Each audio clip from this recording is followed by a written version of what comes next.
السلام علیکم۔ سلطان صلاح الدین ایوبی رحمۃ اللہ علیہ کی زندگی میں بہت سارے ایسے واقعات آئے جن کو سلجھانے میں سلطان صلاح الدین ایوبی رحمۃ اللہ علیہ کو بہت سی مشکلات کا سامنا کرنا پڑا، لیکن سلطان صلاح الدین ایوبی باعظمت اور سچے عاشق رسول تھے، لہٰذا سلطان صلاح الدین ایوبی نے اپنی زندگی میں کسی بھی مشکل کو مشکل نہیں سمجھا بلکہ اللہ کا امتحان سمجھا اور اللہ کی مدد سے اس امتحان کو ہمیشہ پاس کیا۔ ایک اور یہ کہ دنیا کی حقیقت ہے کہ جب بھی کوئی انسان مقصد رضا الہی اور اپنے نبی کے عشق میں جہاد کرنے کے لیے نکلتا ہے تو اللہ تعالیٰ اس انسان کی زندگی میں ایسے ایسے قریبی دوست اور ساتھی شامل کر دیتا ہے جو اس مجاہد کے بازو بن جاتے ہیں، اور اسی طرح ایک سچے عاشق رسول سلطان صلاح الدین ایوبی کی زندگی میں ایک بہت ہی قریبی وفادار اور بہادر جو کہ سلطان کا وزیر تھا۔ سلطان صلاح الدین ایوبی رحمۃ اللہ علیہ اکثر اس کو کہتا تھا، اگر میری ساری فوج کی طاقت ایک بازو ہے تو صرف تمہارا ساتھ میرا دوسرا بازو سے زیادہ ہے، اور سلطان صلاح الدین ایوبی رحمۃ اللہ علیہ اس سے بے پناہ محبت کرتے تھے،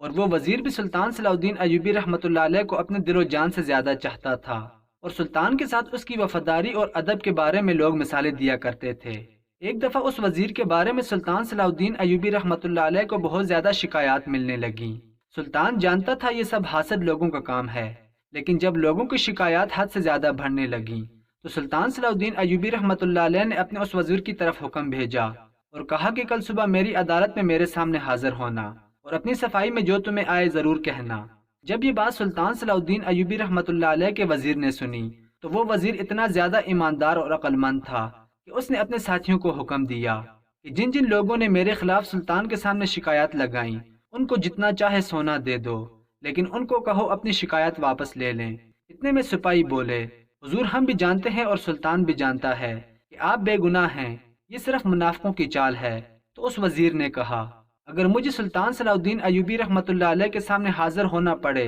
اس سے بہتر ہے کہ میری ساری زندگی کی دولت لٹ جائے۔ جب اس بات کی خبر سلطان صلاح الدین ایوبی رحمۃ اللہ علیہ پر پہنچی تو سلطان صلاح الدین ایوبی خود اس کے پاس چل کر آئے اور فرمایا، اے وزیر میں جانتا تھا کہ تو بے گناہ ہے، صرف میں نے اس لیے حکم دیا تاکہ لوگوں کو پتہ چل جائے کہ جس طرح سلطان اپنی رعایا کے بارے میں سوچتا ہے اتنا ہی سلطان کے بہادر سپاہی بھی سوچتے ہیں۔ اس کے بعد سلطان صلاح الدین ایوبی رحمۃ اللہ علیہ نے اسے حکم دیا کہ اگر دشمن تمہارے خلاف میرے سامنے ثبوت بھی پیش کر دے گا تو میں اس کی بات کو کبھی سچ نہیں مان سکتا۔ وقت گزرتا رہا۔ ایک دن سلطان صلاح الدین ایوبی رحمۃ اللہ علیہ وہی بہادر اور رحم دل وزیر اپنی سپاہیوں کے ساتھ جنگل سے گزر رہا تھا کہ دو بچے وہاں بیٹھ کر رو رہے تھے۔ سلطان کا وزیر اپنے گھوڑے سے اترا اور بچوں کے پاس گیا اور پوچھا، بیٹا تم کیوں رو رہے ہو؟ ان دونوں بچوں نے کہا کہ حضور ہمارے ساتھ بہت ناانصافی ہوئی۔ سلطان کے وزیر نے پوچھا، بیٹا بتاؤ تو صحیح تمہارے ساتھ کیا ناانصافی ہوئی؟ تو وہ کہنے لگے،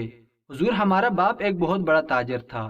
ہمارے باپ کا نام ہیلمند تھا، ہماری ماں ہمارے بچپن ہی میں وفات پا گئی، ہم دونوں کی پرورش ہمارا باپ کرتا رہا۔ جب ہمارا باپ بوڑھا ہونے لگا تو اس نے ہمیں کہا کہ میں تمہاری جتنی بھی جمع پونجی ہے وہ قاضی صاحب کے پاس رکھوا کر حج پر جا رہا ہوں، جب تم سمجھدار ہو جانا تو جا کر اس سے لے لینا، اور اگر میں واپس آ گیا تو میں اپنی امانت اسی قاضی سے واپس لے لوں گا۔ تو پھر سلطان کے وزیر نے پوچھا، کیا قاضی صاحب نے تمہارے باپ کی امانت واپس نہیں لوٹائی؟ تو ان دونوں میں سے ایک بڑا بھائی کہنے لگا، حضور جب ہمیں سکوں کی ضرورت ہوئی تو ہم قاضی صاحب کے پاس گئے اور کہا ہمارے بابا نے جو آپ کے پاس امانت رکھوائی تھی وہ ہمیں واپس کر دیں۔ تو قاضی صاحب نے ہمیں صرف 100 سونے کے سکے نکال کر دیے اور کہا یہ لے جاؤ، جبکہ ہمارے باپ کی جمع پونجی تو 1000 سونے کے سکے تھے۔ سلطان صلاح الدین ایوبی رحمۃ اللہ علیہ کا وزیر بڑا حیران ہوا اور ان بچوں سے پوچھا کہ تمہارے باپ نے قاضی صاحب کو کیا زبان دی تھی؟ تو بڑے بھائی نے کہا کہ میرے بابا نے قاضی صاحب کو کہا تھا کہ جو تمہارا دل کرے میرے بچوں کو وہ رقم دے دینا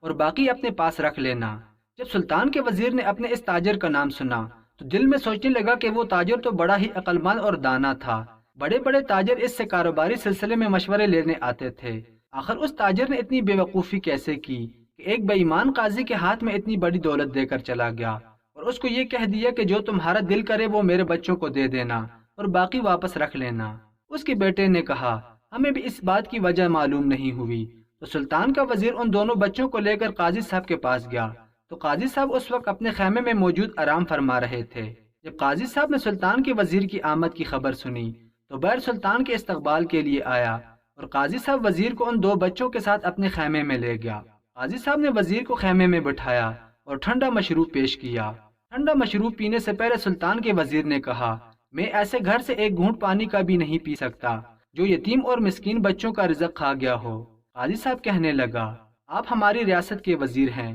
اور سنا ہے آپ سلطان کے بہت وفادار وزیر ہیں، لیکن آپ کے منہ سے ایسے الفاظ اچھے نہیں لگتے۔ تو اتنے میں سلطان کا وزیر غصے میں آ گیا اور بولا، ہیلمند تاجر نے تمہارے پاس اپنی امانت رکھوائی تھی اور کہا تھا اگر میں واپس آ گیا تو میں امانت خود تمہارے ہاتھ سے واپس لوں گا، اگر میں واپس نہ آیا تو تم میرے بچوں کو دے دینا۔ تو اتنے میں قاضی صاحب بولا، ہاں لیکن اس کے باپ نے یہ بھی کہا تھا کہ جو قاضی صاحب آپ کا دل کرے وہ میرے بچوں کو دے دینا، باقی اپنے پاس رکھ لینا۔ اس لیے میرے دل نے چاہا کہ میں 900 سونے کے سکے اپنے پاس رکھوں اور 100 سکہ میں نے ان کو دے دیا۔ اب وزیر بھی بڑا حیران و پریشان ہو گیا کہ قاضی صاحب ظاہراً اپنے وعدے کے مطابق تو صحیح چل رہا ہے، لیکن وزیر یہ سمجھ چکا تھا کہ قاضی صاحب بے ایمان پڑ گیا ہے۔ جب وزیر نے ساری صورتحال دیکھی تو ان دونوں بچوں کو اپنے گھوڑے پر بٹھایا اور سلطان صلاح الدین ایوبی کی عدالت میں لے گیا اور سلطان کو شروع سے لے کر آخر تک ساری صورتحال سے آگاہ کیا۔ تو سلطان صلاح الدین ایوبی رحمۃ اللہ علیہ نے اسی وقت حکم دیا کہ قاضی صاحب کو بلا کر میری عدالت میں پیش کرو۔ سلطان کے حکم پر اگلی صبح عدالت میں قاضی صاحب عدالت میں پیش ہو گیا۔ تمام لوگ یہی کہہ رہے تھے کہ قاضی صاحب نے اپنے وعدے کے مطابق ان بچوں کو ان کی رقم لوٹا دی ہے، لہٰذا پھر بھی قاضی صاحب کو عدالت میں گھسیٹا جا رہا ہے۔ سلطان صلاح الدین ایوبی نے قاضی صاحب کو کہا کہ جو اس تاجر نے تمہیں بات کہی ہے اس کو تم درباریوں کے سامنے دہراؤ۔ تو قاضی صاحب کہنے لگا، سلطان معظم ہیلمند تاجر جب حج پر جانے لگا تو اس نے مجھے 1000 سونے کے سکوں سے بھری تھیلی دی اور کہا اگر میں واپس آ گیا تو میں امانت تم سے خود واپس لے لوں گا، اور اگر واپس نہ آیا تو جو تمہارا دل کرے تم میرے بچوں کو دے دینا اور باقی کی رقم اپنے پاس رکھ لینا۔ پہلی شرط تو ختم ہو گئی کیونکہ راستے میں ہی اس تاجر کی موت ہو گئی، جبکہ دوسری شرط کے مطابق میرا دل کیا کہ 900 سکے میں اپنے پاس رکھ لیے اور باقی میں نے ان بھائیوں کو دے دیے۔ سلطان صلاح الدین ایوبی اسی وقت مسکرانے لگا اور کہا کہ میں نے جب اس تاجر کا نام سنا مجھے اسی وقت پتہ چل گیا کہ وہ تاجر بہت ہی ایماندار اور عقل مند تھا، وہ دور اندیش تھا،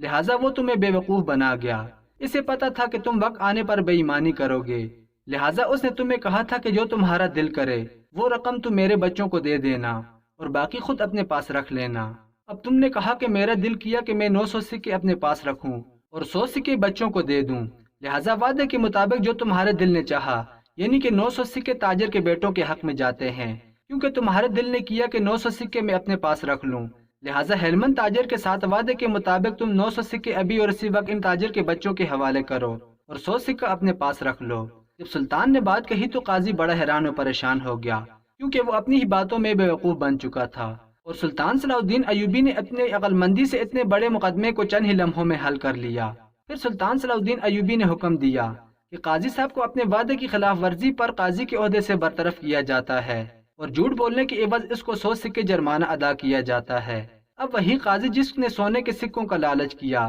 وہی سارے کے سارے سونے کے سکے بھی گنوا بیٹھا اور قاضی کے عہدے سے بھی برطرف ہو گیا، اور اسی لالچ نے قاضی صاحب کو ایک اندھے کنویں میں پھینکوا دیا۔